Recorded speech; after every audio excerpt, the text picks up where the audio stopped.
시청자 여러분 안녕하십니까. 고스비급 96강입니다. 오늘 이 시간에는 과거에 공공 방식으로 진행되었던 재개발 현장에서 어떠한 실패 사례가 있었는지 확인을 통해서 앞으로 진행될 공공재개발과 관련해 여러분들이 주의하셔야 될 그런 내용들 짚어드리는 시간을 갖도록 하겠습니다.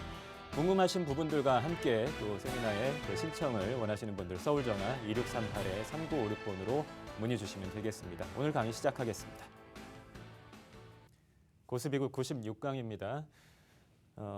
요즘에 이 부동산 시장에서 꽤 오랜 기간 동안 가장 이제 화두가 되고 있는 그 테마 중에 하나가 공공재개발인 것 같습니다. 항상 어떤 정책이 나왔을 때 뭐 여러 가지 이 방향을 일으키게 됩니다. 정책에 의해서 좀 피해를 입는 쪽도 있을 것이고요. 또 수혜를 입는 쪽도 있고 또 한편에서는 어떤 그 정책을 테마로 잡아서 열심히 이 마케팅의 수단으로 활용을 하시는 분들도 생겨나게 됩니다. 이제 가장 후자의 경우가 너무나 많이 이제 눈에 띄어서 과거에 실제로 어떠했었는지 그 내용들을 좀 살펴봐 드리는 시간을 갖도록 하겠습니다.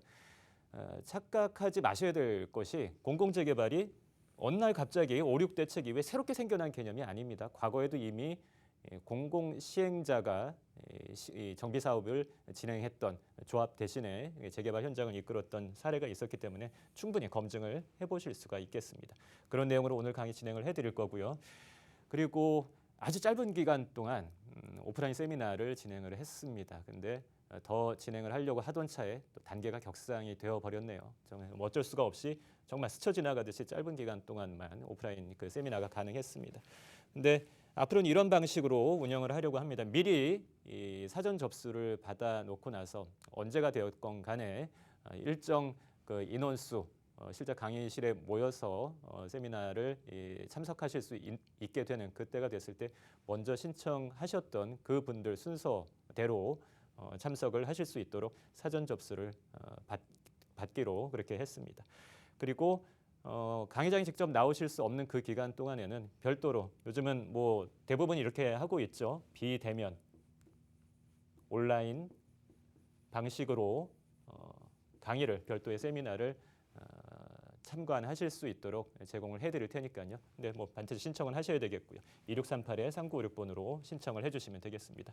가장 큰 주제는 제가 미리 예고해드렸던 것처럼 이번 달까지 12월까지 전체적인 정비사업, 재개발, 재건축 관련된 그 시장과 그리고 앞으로의 투자 방향에 대해서 짚어드리는 시간을 가장 큰 주제로 잡아서 설명을 드릴 것이고 또 여러분들이 가장 이제 흥미로워하는 주제가 이거겠죠. 이제 실제 그렇다면 어떻게 각각의 개별 사안에 대해서 상담이 또 자문이 이루어지고 그 결과로서 어떠한 그러니까 수익이나 혹은 뭐 실패 사례가 있었는지 그런 다른 분들의 투자 자문의 사례를 참고 삼아서 여러분들의 것으로 한번 간접 경험을 해보실 수 있는 그런 주제를 잡아봤습니다. 단순히 여기 좋으니까 사세요. 여기 별로 좋지 않으니까 파세요. 여기는 뭐 중심지니까 사세요. 주변지니까 파세요. 여러분들에게 의미가 없는 상담일 것입니다. 조금 더 과학적으로 데이터를 통해서 분석하고 그 결과로서 투자 자문의 최종 결과가 나왔던 그 하나하나의 사례들을 여러분들에게 같이 이제 공유하면서 앞으로의 내 부동산 투자의 방향을 잡아가는 그런 시간을 잡아드리도록 하겠습니다. 이쪽으로 신청해 주시면 되겠습니다. 그리고 오늘 그 강의 주제의 그 본격적인 진행에 앞서서 지난 시간에 다 미처 다뤄드리지 못했던 부분 살짝 설명을 드리고 넘어가도록 하겠습니다. 정비사업의 각 진행 단계별로 투자자들께서 신경 쓰셔야 될 부분들이 좀 달라질 수밖에 없겠습니다. 그런 부분들을 이제 짚어드릴 텐데 가장 초기 단계가 뭐 이 단계가 되겠죠. 구역 지정 전후 단계일 것입니다. 가장 이상적인 것은 그래도 정식으로 구역 지정은 된 이후에 그 시장에 진입하시는 것이 좋겠습니다만 요즘에 이 재개발 시장에서의 추세가 구역 지정 직후에 한꺼번에 프리미엄이 다 올라 버리기 때문에 좀 적은 예산을 갖고 계시는 분들은 도무지 방법이 없어져 버리는 그런 폐단이 있습니다. 그래서 사전적인 투자도 고려는 해보셔야 되겠습니다만 그만큼 신경을 더 쓰셔야 되고 앞으로 일어날 수 있는 리스크에 대해서 미리 대비를 하시면서 투자를 하셔야 되는 겁니다. 2단계는 광고에 가장 취약한 단계입니다. 아무것도 이루어진 것이 없는 상태이기 때문에 오히려 역설적으로 모든 게 가능할 것처럼 착각할 수밖에 없는 그런 단계이고 광고에 너무나도 취약한 단계인 것입니다. 가장 큰 실패의 사례가 많이 나오는 단계가 이쪽 단계이기 때문에 면밀히 검토하시고 전문가의 자문을 얻으시고 나서 결정을 하셔야만 하는 단계가 될 것입니다. 그리고 조합 설립 전후 단계까지 가면 요즘에 이 재개발 시장 추세에 있어서는 굉장히 이제 성숙 단계다라고까지 이야기할 수 있는 그런 단계가 되는 것입니다. 조합 설립 인가 이후에 프리미엄도 급등할 것이고요. 또 그 전까지 조금씩 거래가 되던 매물들도 어느 누구도 이제 매도하려고 시장에 내놓지 않게 되는 그런 상황이 벌어집니다. 그리고 최초에 좀 일찍 들어가셨던 분들도 사실 정확하게 내 투자 기간을 어느 정도 끌고 가겠다라는 검토를 못 하셨던 경우가 많을 텐데 조합 설립을 하게 되면 점점 이 사업에 대한 윤곽이 그려지기 때문에 내 전체 투자 기간을 어느 정도로 이끌고 나가겠다라는 부분 다시 한번 짚어보셔야 되는 그런 시기가 될 것입니다. 그리고 후반부라고 할 수 있는 사업 시행 인가 단계. 사실 이 단계까지 가면 프리미엄이 굉장히 높아지기 때문에 가격에 대한 분석을 굉장히 잘 하셔야 되겠죠. 일반 분양가와 신축 시세에 대한 분석을 하셔서 내가 지금 이 정도의 프리미엄을 지불하고 매수를 하더라도 입주 이후에 추가적인 내 자산 가치 상승이 가능하겠는가를 면밀하게 분석을 해보셔야 될 것이고 주로 실거주를 목적으로 하는 분에게 더 어울리는 그런 시기다라고 생각을 하시면 되겠습니다. 그리고 사업 시행 인가 이후에 관리 처분 인가까지 받게 되면 그때부터 재개발도 조합원지 양도 제한에 이 거래 제한에 문제가 발생할 겁니다. 그래서 앞에서 전체적인 투자 기간을 한번 설정을 하셨던 분들 요 시점 이 관리 처분 인가 이후에 조합원지 양도 제한을 못하게 된 그 시점 이르기 전에 이것을 계속 끌고 갈 것인지 중간에 차익 실현을 할 것인지 또 한 번의 결정이 필요하겠습니다. 각 단계별 유의사항 전체적으로 이 정도 머릿속에 담아두시고요. 그리고 재개발 초기 단계에서 항상 이 논란이 되는 부분이 이 부분이 되겠습니다. 정비구역 지정 전에 한번 진입을 하시려는 분들이 많다 보니 어떠한 요건을 갖춰야만 정비구역 지정이 될 수 있을까 늘 반복되는 문제이고 늘 빼놓으셔서는 안 되는 문제이겠습니다. 일단 주거환경정비법, 도시및 주거환경정비법 상에서는 이제 하부에 상당 부분의 내용을 위임을 하고 있습니다. 그래서 시행령을 먼저 보셔야 되는데 시행령 상에서는 일단 규정을 하고 있는 것이 노후불량 건축물의 수가 전체 건축물 수의 3분의 2 이상이어야 합니다. 이 노후도 3분의 1을 만족시키는 것이 여러분들 생각처럼 쉽지가 않습니다. 앞선 그 한남 뉴타운이 이 구역 지정이 될 때도 한남 뉴타운 전체 5개 구역 중에서 노후도를 만족시킨 구역은 단 한 곳도 없었습니다. 그럼에도 불구하고 재정비 촉진 지구였기 때문에 재정비 촉진에 관한 특별법에 의해서 별도로 예외적으로 통과를 시켜준 것이었죠. 하지만 이제는 그런 제도가 적용이 되지 않기 때문에 더 엄격해졌다라고 보시면 됩니다. 그리고 하부에서 서울시 조례에서도 규정을 하고 있는 것이 있죠. 규모는 10,000제곱미터 이상의 구역이어야 하고 과소 필지 40% 이상 또 주택 접도율은 40% 이하여야 되고 호수 밀도는 60 이상이어야 하는 이런 조건들을 추가로 만족시켜야만 하겠습니다. 그전에 전혀 정비 사업을 추진하지 않다가 새롭게 추진하는 곳에 대해서는 이러한 각각의 항목들을 주거 정비 지수라는 지표로 점수를 매겨서 70점 이상이어야만 정비구역 지정을 받을 수 있는 제도로 요즘은 운영이 되고 있습니다. 근데 이러한 물리적인 요건들을 만족시킬 수 있을 만한 지역인지 아닌지 여러분들이 혼자서 판단하시기가 어렵기 때문에 이런 부분들에 대해서 전문가의 자문을 구하셔야 되는 그런 대목이 될 것이고요. 또 하나의 팁으로서 말씀을 드리자면 똑같이 정비구역 지정 전 단계라고 하더라도 성격이 전혀 다른 한 발도 앞서 나갔다라고 규정을 지을 수 있는 그런 구역들이 있습니다.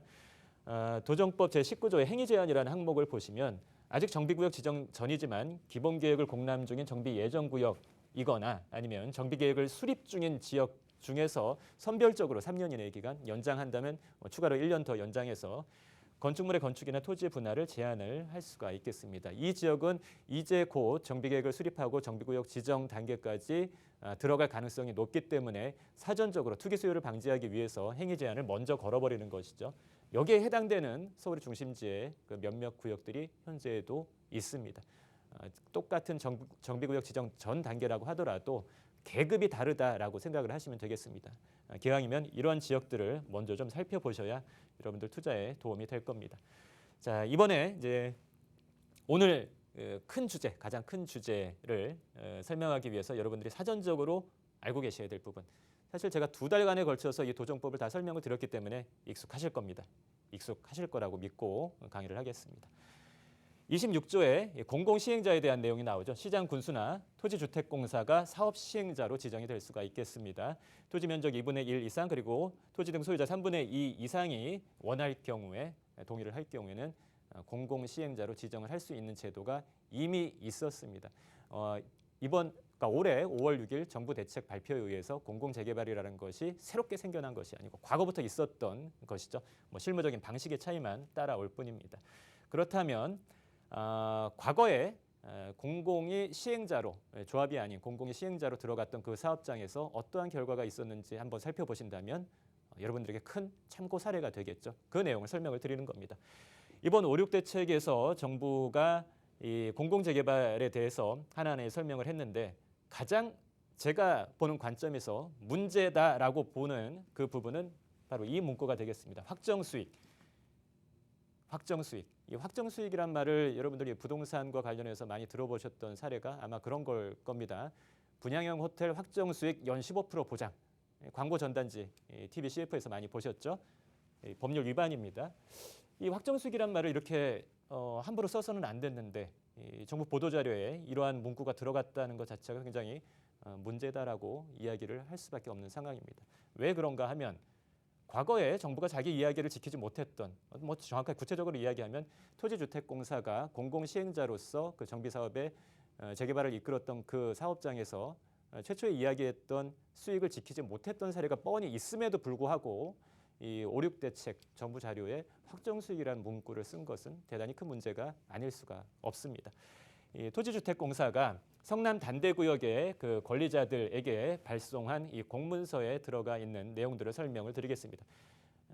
이 실제 공문서 사본이다라는 것을 여러분들이 인식하실 수 있도록 그냥 전체 전문을 올려드렸습니다. 토지주택공사가 보일 것이고요. 그리고 또 성남 단대구역 입주자들을 대상으로 발송된 공문이 되겠습니다. 좀 확대해서 어떤 내용이 있었는지 살펴보겠습니다. 죄송스럽다라는 표현이 들어가 있네요. 굉장히 죄송스러운 상황이 생긴 것 같습니다. 정상적으로 사업을 마무리하는 경우라면 관리처분 계획 변경을 통해서 부담금을 확정을 하고 또 편안한 마음으로 뭐 입주해서 집들이까지 할 수 있는 그런 상황이었을 텐데 그렇게 되지 못했다라는 부분에 대해서 양해를 구하는 문구가 들어가 있습니다. 왜 이러한 죄송스러운 상황이 벌어졌는지를 한번 살펴보죠. 밑에 이 빨간 줄을 쳐드린 내용을 보시면은 권리자분들, 이 권리자라는 표현을 쓰게 되죠. 조합이 없는 공공시행 방식이기 때문에 권리자라는 표현을 쓰게 됩니다. 권리자분들의 자금 부담을 덜어드리고자 총 사업비의 부족분, 이 추가 부담금을 입주 시에 일부 그리고 나중에 최종 청산 시 확정됐을 때 추가로 납부하실 수 있도록 좀 조정을 하겠다. 추가 부담금이 추가로 그러니까 그야말로 추가로 이제 발생하게 되는 죄송스러운 상황이 벌어졌는데 그걸 한 번에 다 달라라고 말씀드리기가 더욱 더 죄송스러우니 일부만 입주 시에 납부하시고 나중에 납부해 달라. 결국 가장 중요한 것은 예상치 못했던 추가 부담금이 발생했다라는 그런 내용을 담고 있는 것입니다. 그리고 왜 이런 내용이 벌어졌는지 그 주변 상황을 말씀을 드리자면 2005년도에 이 정비 사업을 시작해서 2008년도에 관리처분 인가를 받았던 구역이었습니다. 2008년도 다들 기억하시겠지만 금융위기가 벌어지면서 전체적인 부동산 경기가 꺾이고 분양도 제대로 안 되던 시기였습니다. 뭐 LH가 진행했던 사업이라고 해서 그 전체적인 국가 위기를 벗어날 방법은 없는 것이죠. 분양도 제대로 안 되고 그러면서 사업 기간이 지연되고 이자 비용이 늘어나고 그래서 당초에 목표로 했던 비례율을 지킬 수 없는 상황이 벌어졌던 것이죠. 이런 표현도 나오게 됩니다. 당분간은 분양가 이하로 여러분들이 이제 굉장히 불안해하니까 분양도 제대로 안 되고 내 재산권을 보호할 수 있을까 이런 걱정이 되다 보니까 좀 싸게 처분을 하시는 분들도 생겼던 것이죠. 그래서 LH에서 분양가 이하로 매도는 자제해 주십사 하는 표현도 들어가 있습니다. 사실 이거 그때 당시에는 법제화되지 않았습니다만 지금의 법률 규정으로 따져봤을 때는 부동산 거래 질서 교란 행위에 해당됩니다. 특정 가격 이하로 매도하지 말라라는 거. LH가 그런 말까지 할 수밖에 없었던 상황이었다는 것이죠. 정확하게는 최초의 비례율이 122%였습니다만 말씀드렸던 것처럼 2008년도 전후 분양 시장이 안 좋아지면서 사업성이 극도로 위축되는 것입니다. 10% 이상이 하락한 것이죠. 110% 아래로. 그리고 시간이 더 뒤로 가면 갈수록 106%까지도 비례율이 떨어지게 됩니다. 당초에 예상하지 못했던 그 개별 권리자들이 추가 부담금을 납부해야만 되는 상황이 벌어진 것이죠. 수천만 원에서 많게는 1억 원 가까이 납부해야 되는 그런 상황이 벌어지는 것입니다. 그 부분에 대해서 LH가 그 성남 단대구역의 권리자 분들에게 공문을 발송했던 그런 내역이 있는 것입니다. 자, 이러한 실제 사례를 통해서 봤을 때 사실 LH가 저 시절에 그러한 금융 그 경제 상황에서 부동산 시장 상황에서 저러한 방식을 취한 것, 결론을 내린 것은 절대 잘못된 일이라고 할 수는 없습니다.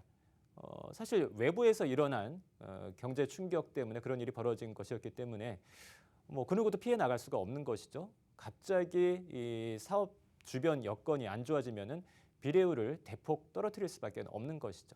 LH 아니라 그 어떤 당사자가 와서 사업을 이끌었다 하더라도 마찬가지인 상황이기 때문이죠.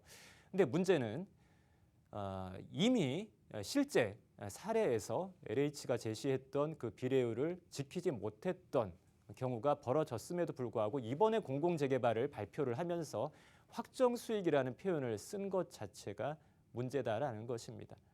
절대 써서는 안 되는 표현이 들어간 것이죠. 유사수신행위 위반에 관한 법률이라는 것이 있습니다. 출자금의 전액 또는 이를 초과하는 금액을 지급할 것을 약정한다든지 경제적 손실을 금전이나 유가증권으로 보전하는 행위를 약정한다든지 인가받지 않은 기관이 마치 은행처럼 은행의 예금과 같은 느낌이 들도록 이러한 것을 보장하는 행위를 5년 이하의 징역 또는 5천만 원 이하의 벌금으로 엄하게 규제를 하고 있는 것입니다. 확정 수익이란 말을 함부로 써서는 안 되는 이유를 여러분들이 이해하실 것입니다. 전체적으로 여러분들에게 전해드리고자 하는 이제 메시지는 과거의 실패 사례를 보셨습니다. LH가 시행자로 나섰던 공공시행 방식의 성남 단대구역의 실패 사례를 보신 겁니다. 그렇다면 앞으로도 그와 유사한 실패 사례가 또 벌어질 수 있다는 것을 유추해 보실 수가 있겠죠. 따라서 공공 방식으로 무언가를 진행한다고 해서 여러분들에게 무조건 100% 안전한 수익성을 담보하지 않는다라는 생각을 꼭 염두에 두셔야 되겠습니다. 하지만 대부분 최근에 제가 시장에서 관찰한 바로는 정부에서 뭘 한다니까 무조건 안전할 것이다 라고 그냥 믿고 묻지도 따지지도 않고 달려드시는 분들이 너무나 많다라는 것을 제가 알고 있기 때문에 찝어서 다시 한번 실제 사례를 통해서 설명을 드리는 겁니다. 이럼에도 불구하고 나는 뭐 문제 없겠지, 나만은 잘 되겠지라고 그런 착각을 하셔서는 안 되겠습니다. 주택공급 활성화 지구라는 용어 이전에 좀 친숙하실 것입니다. 5.6 대책에 나오면서 이 공공재개발의 굉장히 중요한 그 키포인트 중에 하나이죠. 공공재개발은 장점도 있습니다. 여러 가지 인센티브를 받을 수 있는 도시규제 완화, 그리고 기부 체납 완화, 또 인허가 과정을 신속하게 간소화해서 빨리빨리 진행해 줄 수 있는 그런 내용들이 들어가 있겠습니다. 근데 어떤 사업의 경우에도 공짜로 이런 인센티브를 제공하는 일은 없습니다. 조합원 물량을 제외한 50% 이상을 공적 임대로 임대주택으로 다 환원을 해야 되는 것이고요. 그것만으로 끝나는 것이 아니고 투기 방지 대책도 별도로 들어가야만 하겠습니다. 이 투기 방지 대책이라는 것이 뭐냐면 조합 정관 변경일 이후에 취득한 조합원 입주권에 대해서는 관리 처분 시 주변 시세 수준을 적용하게 되는 것이죠. 누구나 재개발에 투자하시는 분들은 나중에 내가 이 조합원 분양가라는 가장 싼 가격에 분양을 받을 수가 있기 때문에 그 과정에서 만들어지는 시세 차익을 바라보고 재개발에 투자를 하는 것이죠. 하지만 이 공공재개발을 진행을 했을 때에는 나중에 진입하신 분들은 물건을 받을 때 조합원이라고 하더라도 주변 시세, 그러니까 주변 아파트 시세대로 그 입주권을 갖고 간다라는 것입니다. 투자의 의미가 전혀 없어져 버리는 게 되는 것이죠. 실질적인 명문화하진 않았습니다만 실질적인 거래 제한의 효과를 나타낼 수밖에 없겠습니다. 재건축의 조합 설립 이후에 조합원지 양도 제한이 되는 거나 매한 가지로 공공재개발을 진행을 했을 때는 거래 제한, 실질적인 거래 제한이라고 하는 그러한 똑같은 문제가 발생할 수밖에 없다라는 부분 꼭 생각을 하셔야 되겠습니다. 이게 왜 문제가 되냐면 어떠한 투자 상품이 되었건 간에 내가 원하는 시점에 매도를 할 수 없는 법률상의 제약 혹은 실질적인 제약이 있다면 그 상품의 가치는 그만큼 마이너스를 시킬 수밖에는 없는 것입니다. 마이너스 요인이 발생하는 것이죠. 시장의 재개발 시장의 가격 구조를 놓고 한번 다시 풀어서 설명을 드리겠습니다. 얼마 전에 설명을 드렸던 염리 3구역의 507-1호 번지의 2016년부터 2018년까지의 프리미엄의 변동, 이 가격의 변동 그래프가 이 하단에 깔려 있습니다. 이 회색 선으로 표시가 되고 있는 가격의 움직임, 사업 시행 초기 단계에 한 5천만 원 수준의 낮은 프리미엄에서부터 시작해서 또 관리 처분 시점까지 약 4억 원에 이르는 높은 프리미엄까지 단계별로 후반부로 갈수록 더 많이 올라가는 이러한 방식이 과거 재개발 사업장의 프리미엄 형성 과정이었다면 이제는 그렇지가 않습니다. 조합 설립 전후 단계부터 시작해서 보시는 것처럼 이 파란색 점선으로 표시가 되는 높은 프리미엄이 형성되고 일정 기간 그것이 거의 비슷한 수준으로 유지되다가 나중에 관리 처분 시점 임박해서 다시 올라가는 그러한 가격 구조를 지니게 되는 것이죠. 사실 과거와 같은 가격 구조라면은 조금 더 장기 투자가 유리하기 때문에 중간에 매도하는 것에 대해서 크게 신경을 안 쓰실 수도 있겠습니다. 하지만 지금은 시장의 가격 구조 자체가 변해버린 것이죠. 관리 처분 전에라도 언제든지 내가 원하면 매도할 수 있는 가격만을 놓고 봤을 때 매도할 수 있는 그런 기회가 주어지는 것이 현재의 시장이라는 것입니다. 그러니까 재건축 대비 재개발만이 갖고 있는 장점인데 공공 재개발을 선택을 했을 때는 이 중간에 매도할 수 있는 이러한 자유로운 거래의 하나의 옵션이 사라져 버리는 것이기 때문에 상품 가치로서는 굉장히 떨어지는 그런 악영향이 오는 것입니다. 이런 부분까지도 좀 세세하게 따져 보시고 투자를 검토를 해 보셔야 되겠죠. 자, 이렇게 오늘 이제 두 가지 포인트. 과거 실제로 LH가 공공 시행자로 나섰던 성남 단대 구역에서의 실패 사례와 함께 또 이 제도가 갖고 있는 중간에 한 번 들어갔다가 중간에 밖으로 나올 때 거래 제한 때문에 실질적인 거래 제한 때문에 투자 상품으로서 분명히 마이너스 요인이 있다라는 부분을 짚어서 설명을 드렸습니다. 자, 이런 부분을 참고하셔서 공공재개발이 무조건 뭐 배척해야 될 대상은 아니겠습니다만 또 그렇다 그 반면에 공공만 붙어 있으면 무조건 투자해도 된다 이런 생각을 가지셔서는 안 되겠죠. 그리고 또 한편으로는 실제 공공재개발과 상관도 없음에도 불구하고 다양한 방식으로 이렇게 저렇게 이제 끌어다 붙여서 여러 가지 이제 광고를 맞이하시게 될 겁니다. 그런 부분들 각별히 유의해 주셨으면 좋겠습니다. 두 개의 주제, 재개발 재건축 30년 만에 투자 기회라는 하나의 주제와 그리고 실제 개별 사안을 갖고 부동산 투자 자문을 여러분들에게 해드렸던 그 사례를 놓고서 온라인 세미나를 진행하고자 합니다. 실제 만나 뵐 수 있을 때까지는 그렇게 진행을 하려고 하니까요. 2638-3956번으로 문의 주시고 신청해 주시면 되겠습니다. 오늘 공공재개발의 그 실제 사례를 놓고 설명을 드려봤습니다. 제가 상담을 하면서 늘 느끼는 것은 여러분들이 다른 실제 자영업을 영위하신다든지 아니면 회사 생활을 하신다든지 그때에는 굉장히 상식적인 판단을 하시는 분들도 유독 부동산에 있어서만큼은 비상식적인 의사결정을 하시는 경우가 많다라는 것을 확인을 하게 됩니다. 부동산을 조금 더 과학적으로 또 합리적으로 정확한 데이터에 의해서 살펴보시는 그런 안목과 습관을 들이셨으면 좋겠습니다. 여러분들이 어려우시다면 제가 도와드리겠습니다. 다음 이 시간에 또 찾아